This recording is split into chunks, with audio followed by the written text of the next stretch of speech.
السلام علیکم ورحمۃ اللہ وبرکاتہ۔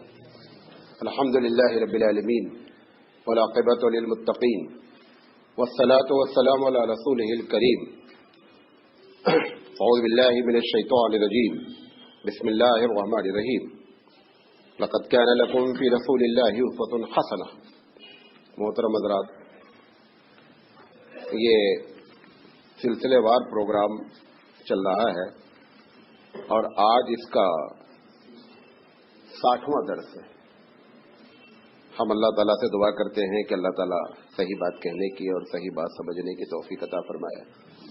پچھلے 3 پروگرام سے غالباً یہ بات چل رہی ہے کہ اللہ کے رسول صلی اللہ علیہ وسلم نے اپنے بارے میں 17 جملے بیان کیے۔ آپ نے اپنا خود تعارف، علی رضی اللہ تعالیٰ عنہ اس کے راوی ہیں، تو اس میں سے ہم نے آپ کے سامنے 4 باتیں اب تک بیان کی، اور آج جو ہے اسی کے متعلق اللہ کے رسول صلی اللہ علیہ وسلم نے فرمایا، الشوق مرکبی، شوق میری سواری ہے، شوق میری سواری ہے۔ پہلے سمجھ لیں شوق کیا ہے۔ ہم جتنا بھی کام کرتے ہیں دنیا میں، اس کی بنیاد ہوتی ہے ہمارا شوق۔ ایک آدمی کو اچھی گاڑی کا شوق ہے تو وہ اس کے پیچھے دیوانہ ہے۔ ایک آدمی کو اچھا کپڑے پہننے کا شوق ہے تو وہ کسی طریقے سے اس کو، جو کچھ بھی ہماری چیزیں ہیں وہ منحصر ہے کس کے اوپر؟ شوق کے اوپر۔ اللہ کے رسول کا نام فرما رہے ہیں کہ شوق میری سواری ہے۔ شوق کیا ہے؟ اللہ سے ملاقات کا شوق۔ اگر کسی بھی آدمی کو یہ سودا سوار ہو جائے کہ مجھے اپنے رب سے ملنا ہے، تو 2 باتیں اس کی زندگی میں آنی ہی آنی ہے۔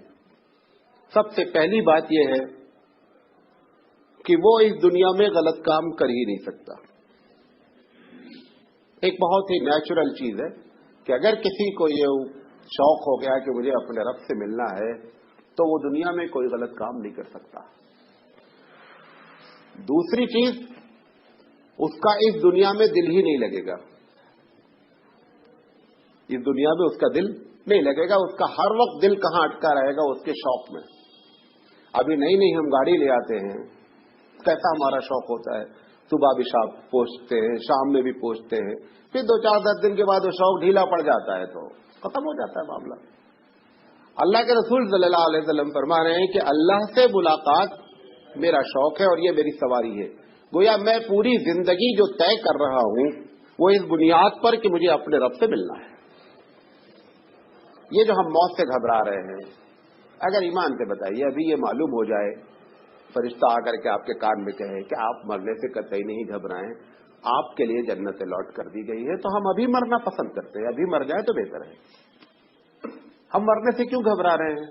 مرنے سے اس لیے گھبرا رہے ہیں کہ مرنے کے بعد کیا ہونا ہے یہ نہیں معلوم ہے۔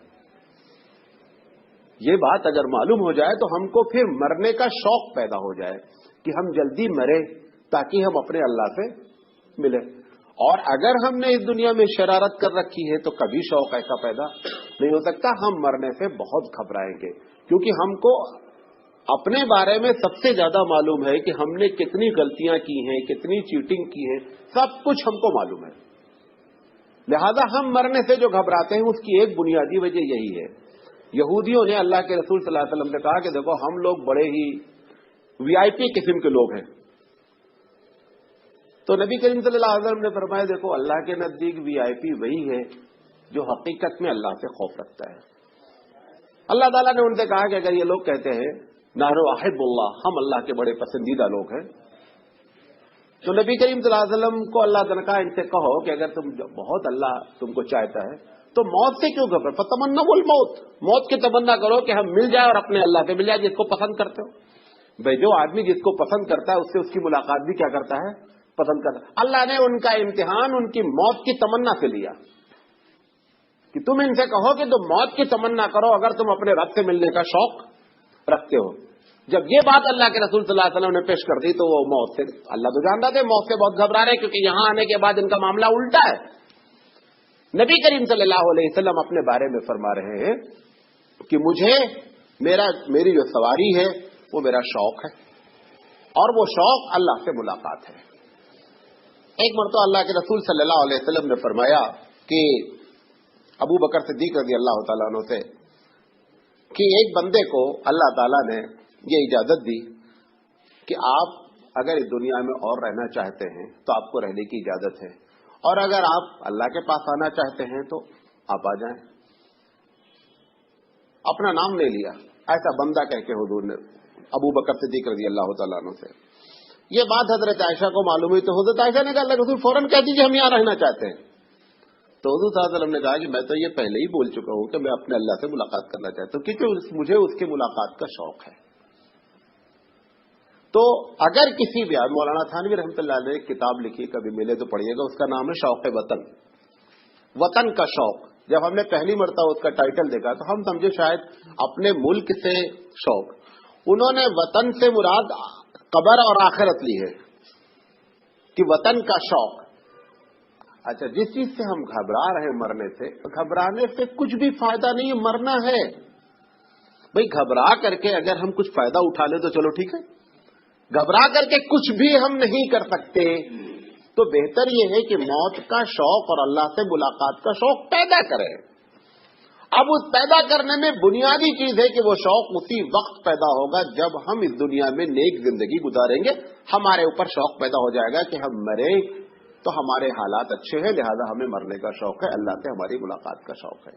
نبی کریم صلی اللہ علیہ وسلم کو اس بات کا پورا یقین تھا، جیسے یہودیوں کو یقین تھا کہ ہمارا معاملہ خراب ہے تو مرنے سے ڈرتے تھے۔ اللہ کے رسول صلی اللہ علیہ وسلم اور تمام انبیاء کو اس بات کا یقین ہوتا ہے کہ ہمارا معاملہ ہمارے رب کے ساتھ بہت اچھا ہے، لہذا ہر نبی کو پروردگار عالم اس دنیا میں ایک مرتبہ رہنے کا اختیار دیتا ہے کہ آپ چاہیں تو مزید رہ لیں، لیکن کوئی نبی آج تک اس دنیا میں رہنے کا اختیار نہیں کیا، جس کو ہم بہت پسند کرتے ہیں۔ جتنا ہم عمر ہماری بڑھتی رہتی ہے اتنا ہماری اس دنیا میں رہنے کی خواہش بھی بڑھتی رہتی ہے۔ یہ ایک الگ بات ہے کہ ہم اپنی موت سے روزانہ کیا ہو رہے ہیں، قریب ہو رہے ہیں، لیکن ہم ڈرتے بہت ہیں۔ ڈرنے کی بنیادی وجہ صرف یہ ہے کہ ہم کو ہمارے بارے میں یہ نہیں معلوم ہے کہ میرا معاملہ کیسا ہونا ہے۔ تو اللہ کے رسول صلی اللہ علیہ وسلم یہ فرما رہے ہیں کہ میری سواری میرا شوق ہے، میں پوری زندگی جو گزار رہا ہوں وہ اللہ تعالیٰ سے ملاقات کے شوق میں۔ اسی لیے جب جب دنیا ان کے سامنے پیش کی گئی تو آپ صلی اللہ علیہ وسلم نے کیا فرمایا، مجھے اس دنیا سے کیا مطلب، میں تو اس مسافر کی طرح ہوں جو درخت کے نیچے لیٹ کر تھوڑی دیر سو لیتا ہے اور پھر اپنا راستہ ناپتا ہے، مجھے اس دنیا سے کیا مطلب ہے۔ بعض لوگوں نے یہ تانا دیا کہ آپ نبی ہیں اور اتنے بڑے ہیں، سرور کونین ہیں، سب کچھ ہے، اور آپ کا جیب آپ کی خالی ہے۔ اللہ تعالیٰ نے نبی کریم صلی اللہ علیہ وسلم سے کہا کہ اگر کہو تو یہ پورا احد میں سونے کا بنا دیتا ہوں۔ اللہ کے رسول سے فرمایا مجھے ایسا نہیں چاہیے، کیونکہ آپ کو اس دنیا سے زیادہ کس کی فکر ہے؟ اصل دنیا جہاں سے، یہ دنیا کتنے دن کی، 60-70 سال کی، جتنی شرارت کرنا چاہے کر لیں، جتنی اچھائی کرنا چاہے کر لیں، 60-70 سال کے اندر زندگی ہماری لپیٹ دی جانی ہے۔ لہذا اگر ہم اللہ تعالیٰ کا سے ملاقات کا شوق پیدا کر لیں تو ایک نفسیاتی طور پر یہ بات ہوگی کہ ہماری زندگی خود بخود سدھر جائے گی۔ ہماری زندگی میں سدھار نہیں آ رہا ہے کیونکہ یا تو ہم مرنے سے ڈر رہے ہیں اور آخرت میں اپنے انجام سے ڈر رہے ہیں۔ یقینی بات ہے جو بوئیں گے وہی کاٹیں گے۔ یہاں اگر ہم نے آم کا درخت لگایا ہے تو آم وہاں نکلے گا، اگر یہاں ببول کا درخت لگایا تو کیکر کے ہی وہاں کانٹے نکلنے ہیں۔ لہذا ہم کو اللہ تعالیٰ سے ملاقات کا شوق پیدا کرنا چاہیے اور اس کا واحد طریقہ ہے اچھے عمل کے ذریعے۔ دوسری بات، اللہ کے رسول صلی اللہ علیہ وسلم نے فرمایا کہ الثقۃ کنزی، اعتماد میرا خزانہ ہے، اعتماد میرا خزانہ ہے۔ اعتماد کس چیز پر؟ اعتماد الہی۔ اللہ تعالیٰ نے ہمارے ساتھ کیا معاملہ ہے؟ ابھی ہم قرآن پڑھتے ہیں، قرآن میں بہت سی چیزیں ہماری زندگی سے متعلق، بہت سی چیزیں دوسروں سے متعلق، بہت سی چیزیں دنیا سے متعلق لکھی ہوئی ہیں، ہم پڑھتے بھی ہیں۔ اگر اس کتاب کے جہاں احترام کی بات ہوتی ہے ہم سینے سے لگاتے ہیں، چومتے ہیں، بہت اونچی جگہ پہ رکھتے ہیں۔ یہ اصل سب ظاہری اس کا احترام ہے، اصل جو اس پہ لکھا ہے اس پر ہم کو کتنا اعتماد ہے۔ وہ یہ کہہ رہا ہے، قرآن مجید کہتا ہے کہ ولن ترضى عنك اليهود ولا النصارى، یہ یہودی اور نصرانی کبھی تم سے دوستی نہیں کر سکتے. آج ہم ان کے پیچھے بھاگ رہے ہیں کہ کسی طرح یہ ہمارے قریبی ہو جائے. اللہ تعالیٰ کہہ رہا ہے ایسا کبھی نہیں ہوگا. حتی تتبع ملتہم، یہاں تک کہ تم ان کے بندے بن جاؤ. یعنی کیا؟ ان کی شریعت، یہودی بن جاؤ، نصرانی بن جاؤ تو تم کو بہت ویلکم کریں گے. لیکن اگر تم یہ کہتے ہو، ایک چھوٹی سی مثال دے رہا ہوں. کچھ دن پہلے آپ نے نیوز سنی ہوگی کہ یہ شاہ رخ خان جو ہے وہ ایئرپورٹ پر اس کو ستایا گیا. کیا وجہ تھی اس کی؟ شاہ رخ خان کو اسلام سے کیا تعلق ہے؟ نہ روزے کا، نہ نماز کا. بیوی اس کی غیر مسلم، کوئی یہ کلمہ تک نہیں جانتا. صرف نام اس کا کیا ہے؟ آگے خان لگا ہوا ہے. پہلے والا نام تو کنفیوز ہے کہ مسلمان کا ہے کہ ہندو کا ہے. وہ خان لگ کر کے صرف معلوم ہو رہا کیا ہے یہ مسلمان ہے. انہوں نے برتاؤ کیا اس سے اسامہ بن لادن کی طریقے سے ایئرپورٹ پہ. ہم جو سمجھ رہے ہیں کہ ہم ان کے قریب ہو جائیں گے تو یہ ہم کو ویلکم کریں گے، یہ کبھی نہیں ہوگا. کیوں؟ کیونکہ یہ بات اللہ نے کہی. اگر یہ بات ہم کو سمجھ میں آ جائے کہ اللہ نے جتنی باتیں کہی ہیں وہ صحیح ہیں، یہی بات اللہ کے رسول کو سمجھ میں آ گئی تھی کہ اللہ نے جو کچھ اس کتاب میں کہا ہے اس سے ایک بال کے برابر بھی ادھر ادھر نہیں ہو سکتا.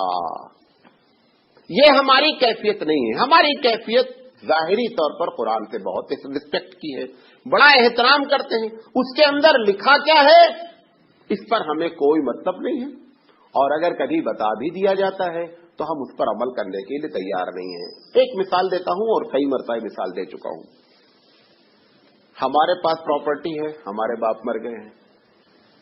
پراپرٹی میں ہماری بہن کا بھی حصہ تھا، ہم نے کسی کا حصہ نہیں لگایا ہے، قبضہ کیے بیٹھے. آج بھی اسی قرآن میں لکھا ہے. وہ جب قرآن میں لکھا ہے تو یہ اعتماد کیوں نہیں ہو رہا ہے کہ یہ کام کرنا ہی کرنا، اس کے بغیر گاڑی نہیں چلے گی. بھائی جس طریقے سے آپ نماز کی پابندی، روزے کی پابندی کر رہے ہیں، اسی قرآن میں تو یہ لکھا ہوا ہے کہ عورت کا بھی حصہ ہے، بہن کا بھی حصہ ہے، بیٹی کا بھی حصہ ہے، جس کا بھی حصہ لکھا اس کو دو. لیکن معاملہ چونکہ پیسے کا ہے لہٰذا ہم دینے کے لیے تیار نہیں ہیں. قرآن روزانہ تلاوت کر رہے ہیں، تڑا پڑھتے رہیے تلاوت.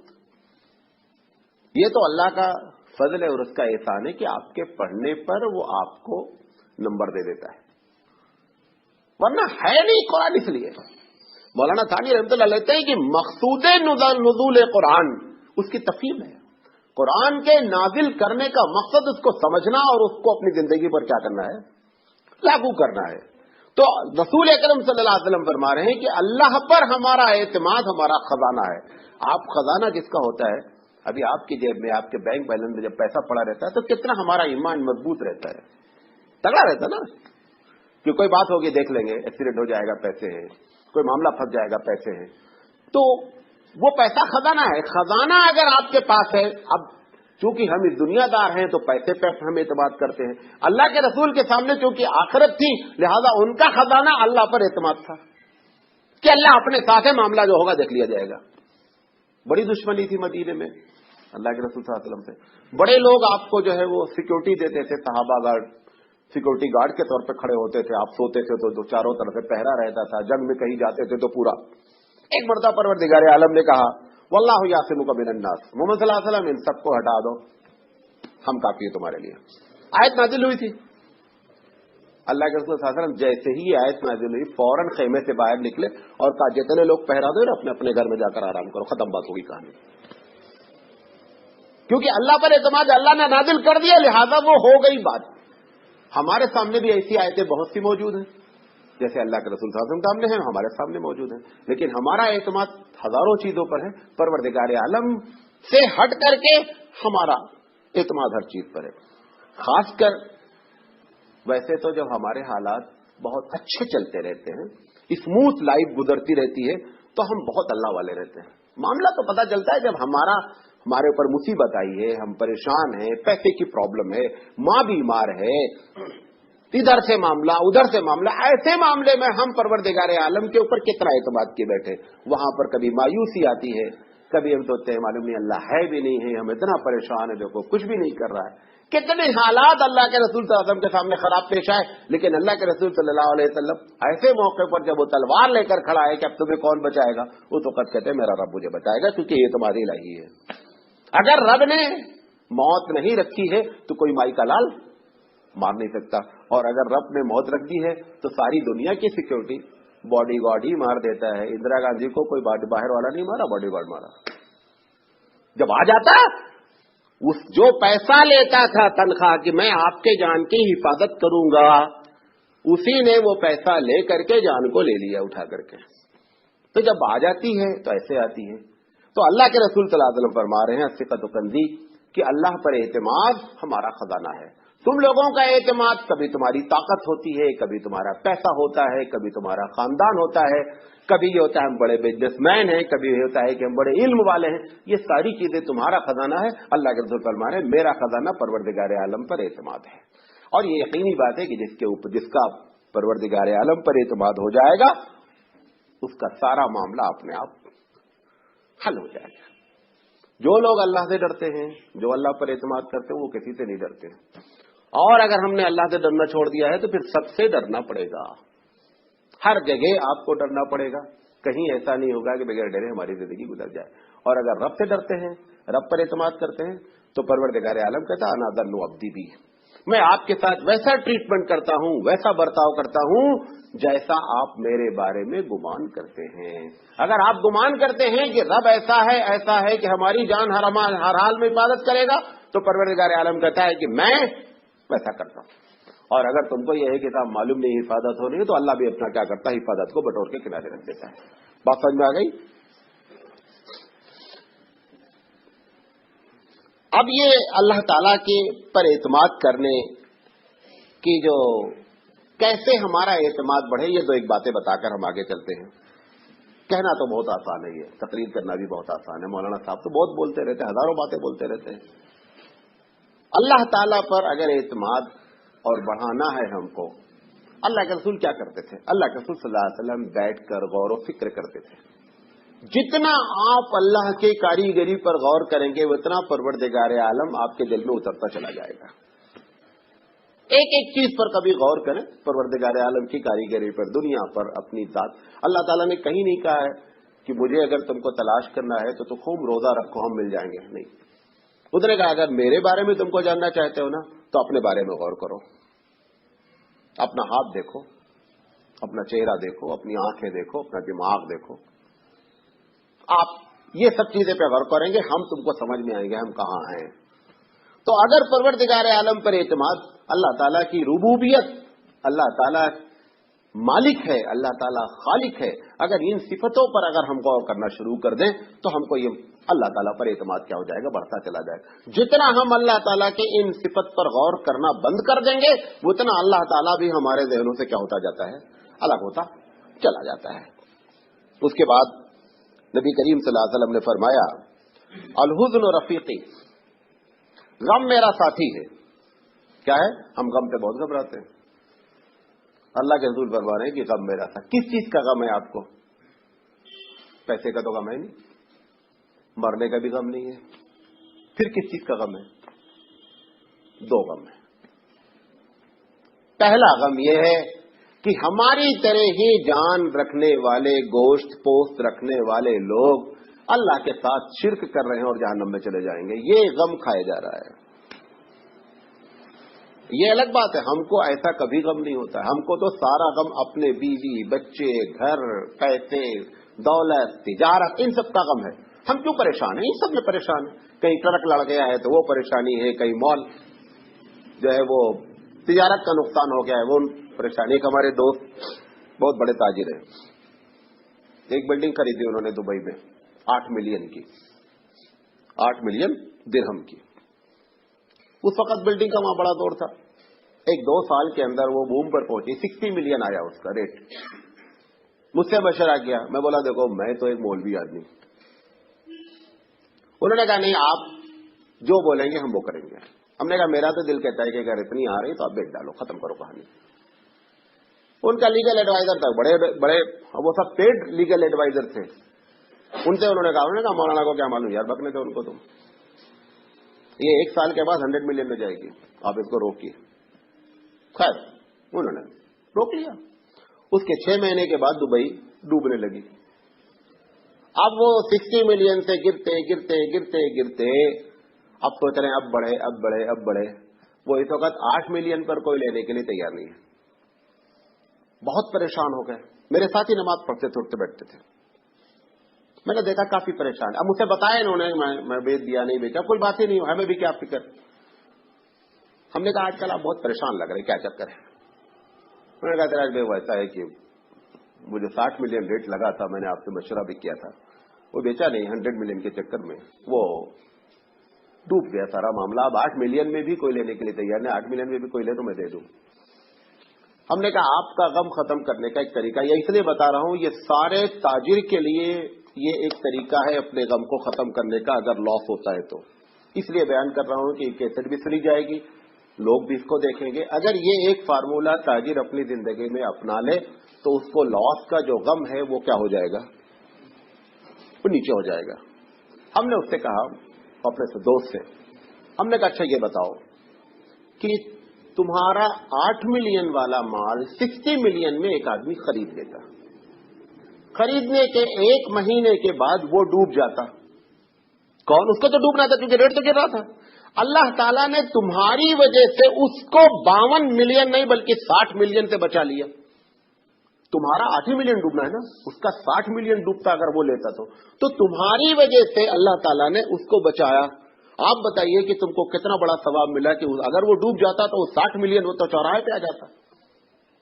हमने कहा तुम अभी भी उम्मीद ये है कि तुम 8 मिलियन में हो सकता तुम्हारा बिक गया, तुम्हारा एक पैसे लॉस नहीं हो।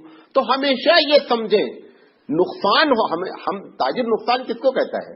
ताजिर नुकसान बहुत कम अपनी कैपिटल को डूबने को कहता है, वो तो ओरिजिनल नुकसान होता है, जो उसका फायदा हुआ रहता है उसी को नुकसान को वो नुकसान कहता है।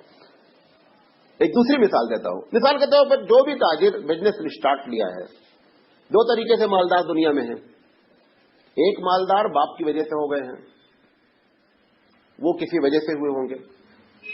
दूसरे मालदार उन्होंने सही गट्स इस्तेमाल किया, तिजारत का मालदार हो गए।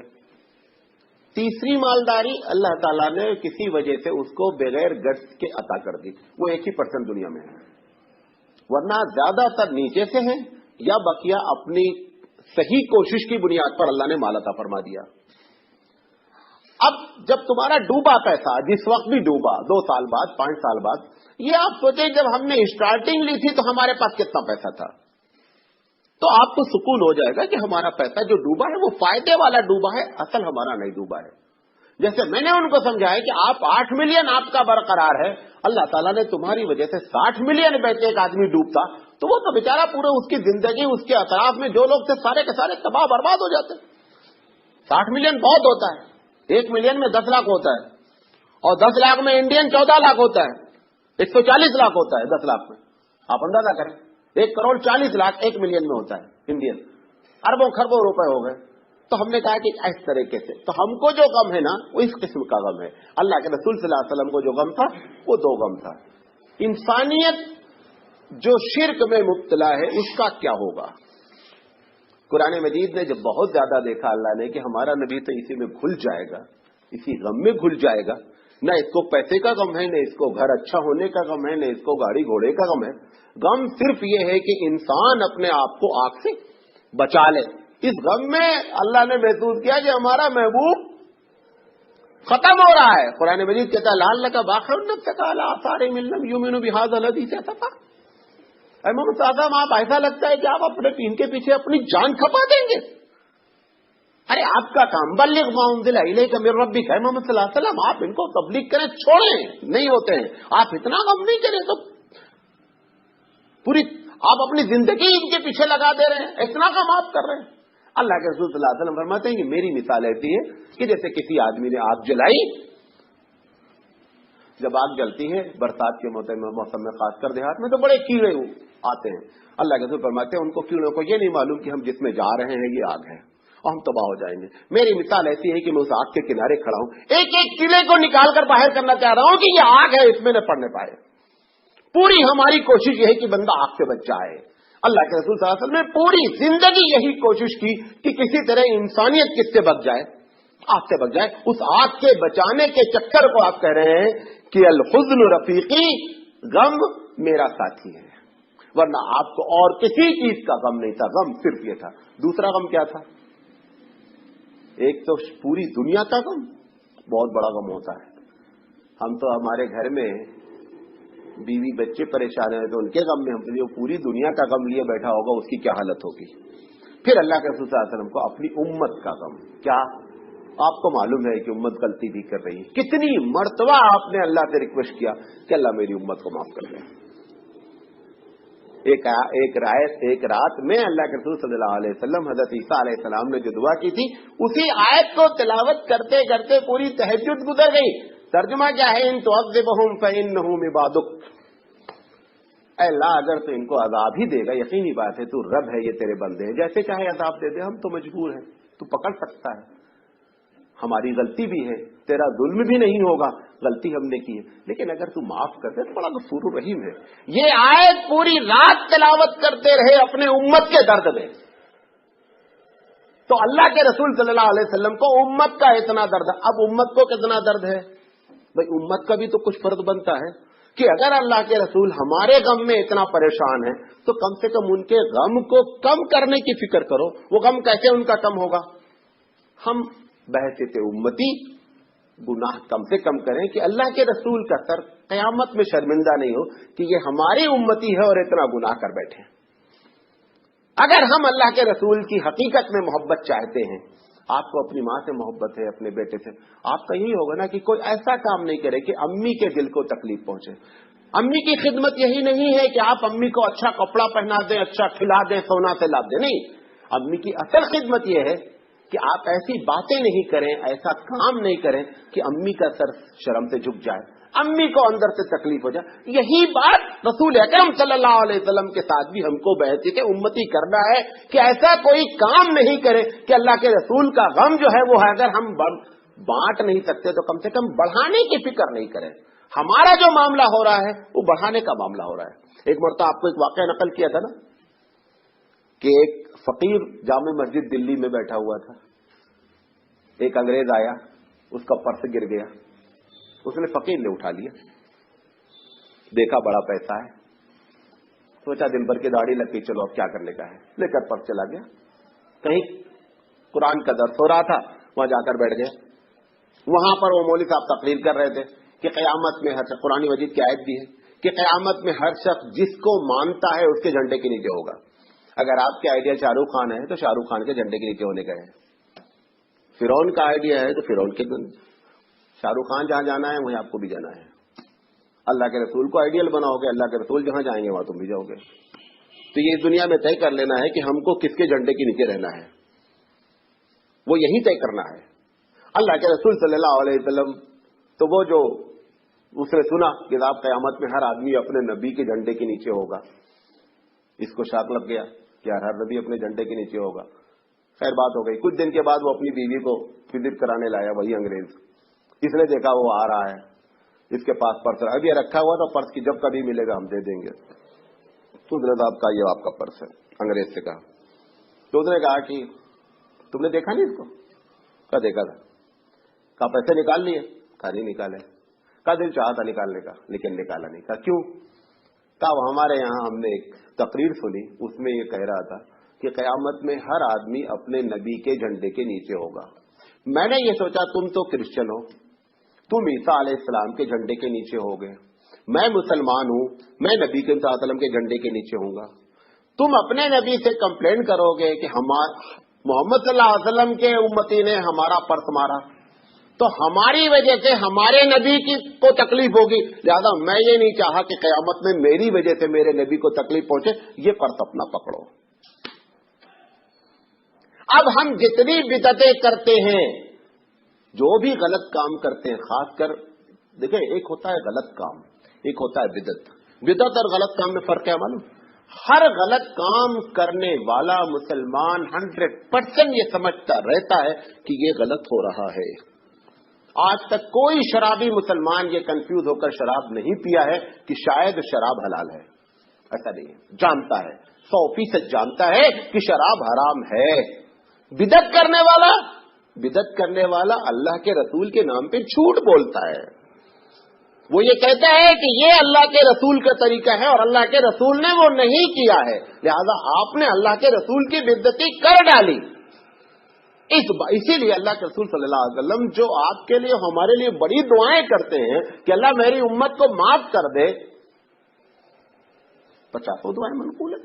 वही नबी कहता है कि जब फरिश्ते ये कहेंगे कि ये आपके उम्मती ने आपके दीन में अपनी मर्जी से दीन को दाखिल कर दिया, तो कहेंगे सोकन ले मन गय्यर बादा दीनी, कि मेरी निगाह से हट जाओ जिन लोगों ने मेरे दीन को मेरे आने के बाद तब्दील कर दिया।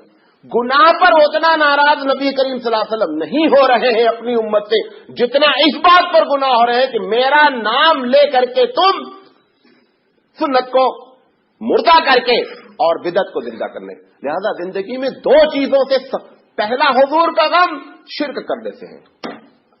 पूरी दुनिया शिर्क कर रही है, अल्लाह के रसूल सख्त परेशान है और आपने बड़े कंप्रोमाइज किए, बड़े लोगों के साथ किसी तरीके से बात बन जाए, लेकिन मक्की जिंदगी में इतना सख्त माहौल होने के बावजूद शिर्क को आपने 1 सेकंड के लिए बर्दाश्त नहीं किया।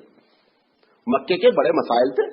अल्लाह के रसूल जब नबी का ऐलान किया, वहां के सिक्योरिटी का मसला था, आप कहते कि मैं आप लोगों को सिक्योरिटी दूंगा।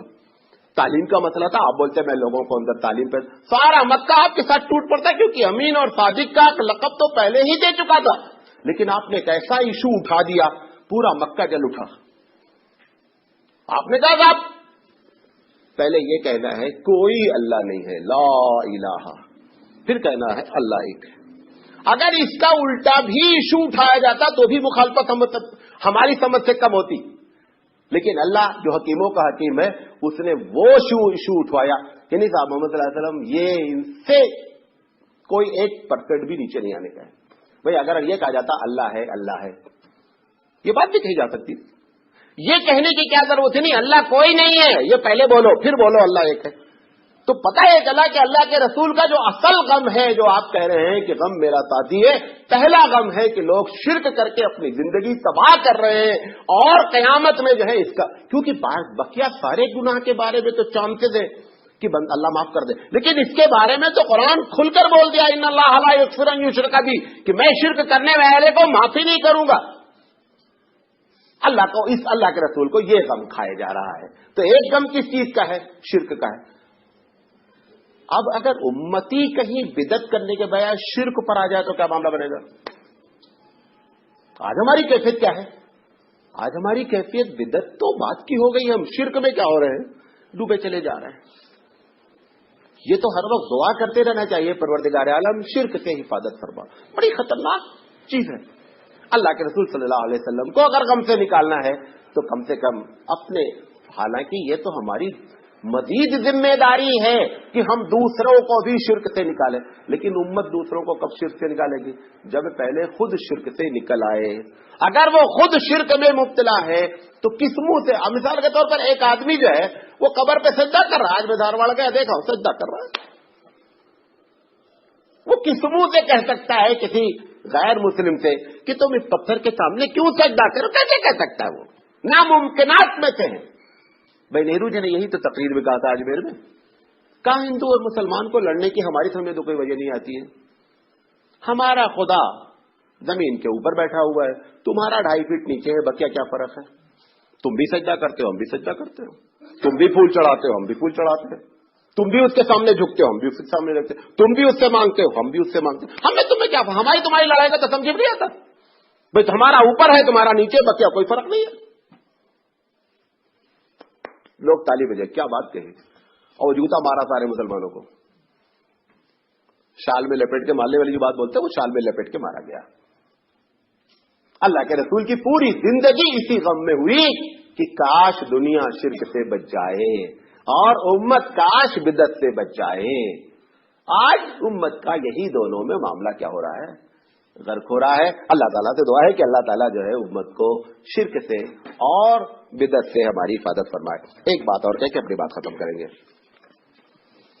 अल्लाह के रसूल सल्लल्लाहु अलैहि वसल्लम ने उसके बाद फरमाया कि अल इल्म सलाही, इल्म मेरा हथियार है। पूरी दुनिया क्या कह रही है कि इस्लाम तलवार के बुनियाद पर फैला। इस्लाम किसके बुनियाद पर फैला? तलवार के बुनियाद पर। मैं एक मरतबा सफर कर रहा था तो एक साहब पर्चा बांट रहे थे, पर्चा बांटते हुए जा रहे थे, हमने भी उठा लिया। उसमें हिंदुइज्म के और हिंदुत्व के बारे में लिखा हुआ था। वो बगल वाला बंदा वो देखा कि मुसलमान आदमी ये भी, तो बहरहाल थोड़ी देर के बाद हमारी उसकी बात होने लगी। उसने कहा मौलाना साहब सही से बताओ कि हिंदुस्तान में तलवार के बल पे इस्लाम फैला कि नहीं फैला। उसने एक कुरान मजीद की आयत लिखी थी, उसमें उस पर्चे में तर्जुमा लिखा था, आयत नहीं लिखी थी, तर्जुमा लिखा था कि काफिर तुमको जहां मिले वहां तुमको कत्ल कर दो। हमने कहा कि अगर ये आयत यही तर्जुमा है और यही इसका मतलब है तो तुम कैसे बचे रहे? आज हम तो 1000 साल तक हुकूमत कर चुके, हम तो खत्म कर चुके हो, तब तक कहानी बदल गई। जिस मुल्क की आप बात, गौर से मेरी बात समझे, जिस मुल्क की आप बात कर रहे हैं उस मुल्क में अंग्रेज से पहले हम लगातार 900 कुछ साल हुकूमत कर चुके हैं। अगर ये आयत जो तुम आज हमको समझा रहे हो, ये अगर ये आयत का यही माना होता और 900 साल पहले हम इस आयत को समझ के होते तो आज ये पर्चा बांटने वाले तुम मौजूद नहीं रहते। उसने कहा बात तो सही। हमने कहा इसको समझने की कोशिश करो क्या है ये आयत। तो इस तरीके से ये पूरी दुनिया ने बावर कराने की कोशिश की कि इस्लाम तलवार पर फैला। अल्लाह के रसूल कह रहे हैं कि मेरी तलवार, ये नहीं कहा कि मेरी कुव्वत तलवार है, ये कह सकते थे, या ये कि मेरी बहादुरी क्या है, तलवार है। आप कह रहे मेरी तलवार इल्म है। हमने इल्म की बुनियाद पर लोगों के दिलों को फतह किया है। क्यों? हमने ऐसी लॉजिक पेश की। अल्लाह के रसूल सल्लल्लाहु अलैहि वसल्लम ने अल्लाह की जानिब से इस्लाम को इतना अच्छे अंदाज में लॉजिकल वे में पेश किया कि लोग क्या हो गए, सरेंडर हो गए, कोई बात ही नहीं कहने की रह गई।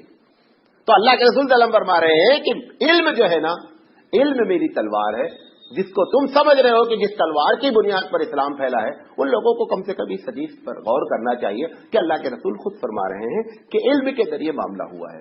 लोगों को समझा करके, लोगों को बुझा करके, लोगों को अखलाक पेश करके, कितने वाकयात हैं इस बुनियाद पर। हज़रत अली रजी अल्लाह तआला अन्हु से एक यहूदी से जंग हो गई, लड़ाई, एक जंग हो रही थी। हज़रत अली बड़े बहादुर आदमी, उनको पटक दिया, खंजर निकाला, मारने के लिए तैयार हुए। जब वो मारने लगे तो ये यहूदी बोला अब तो सजा मर ही जाएंगे। इन्होंने उठाकर उसके मुंह पे थूक दिया। उस यहूदी ने हजरत अली रजी अल्लाह तआला अन्हु के मुंह पे थूक दिया। अब यकीनी बात है कि जो खंजर मारने जा रहा है तुमने थूक दिया तो उसका गुस्सा तो और टप्पर ही हो जाएगा। हजरत अली ने जैसे ही थूका वैसे हट गए, कहा जाओ। वो बड़ा परेशान कि यार हमने इनको थूका तो हमको तो डबल मारना चाहिए था इनको, ये तो छोड़ दिए। तो उसने पूछा क्या बात है, आपने छोड़ा मुझे क्यों? कहा जब पहले मरतबा मैंने खंजर उठाया था मारने के लिए तो हमारी तुम्हारी दुश्मनी इस्लाम की बुनियाद पे थी। जैसे ही तुमने थूका अब हमारा गुस्सा दुश्मनी हो गया था, मैं अपने गुस्से की बुनियाद पर किसी आदमी को कत्ल नहीं कर सकता हूं, इसलिए तुमको छोड़ दिया। दोबारा लड़ोगे मार डालूंगा। छोड़ दिया क्योंकि इस वक्त अगर मैं मारता तो मेरी जात मारने की बनती और मैं अपनी जात की वजह से किसी को मार नहीं सकता, ये हमारा इस्लाम नहीं कहता है। इसी बुनियाद पर वो मुसलमान हो गया, इसी बुनियाद पर वो मुसलमान हो गया। ऐसे ही मुसलमान होने वालों की तादाद है जिसको इस्लाम के मानने वालों ने अखलाक। आज क्यों नहीं लोग मुसलमान हो रहे हैं? क्यों नहीं हो रहे? हमारे अखलाक ऐसे खराब हो गए हैं। अभी देखो पूरे शहर में रात में वो बाजारों में नेपाली होते हैं जो क्या करते हैं, चौकीदारी करते हैं, यहां भी करते होंगे। आप बताइए क्या नेपालियों ने पूरी दुनिया पे ये बात नहीं कही कि मैं ईमानदार हूं, मैं चोरी नहीं होने दूंगा? किसको रखा जा रहा है रात में चौकीदारी के लिए? उस नेपाली को रखा जा रहा है। यहां से नेपाल 2500 किलोमीटर है। वहां का बंदा यहां ला, पूरे हिंदुस्तान की यही कैफियत है। वो जो चौकीदार रात में डंडा बजा बजा करके पूरे मार्केट की हिफाजत कर रहा है वो कौन है? ज्यादातर सब नेपाली है।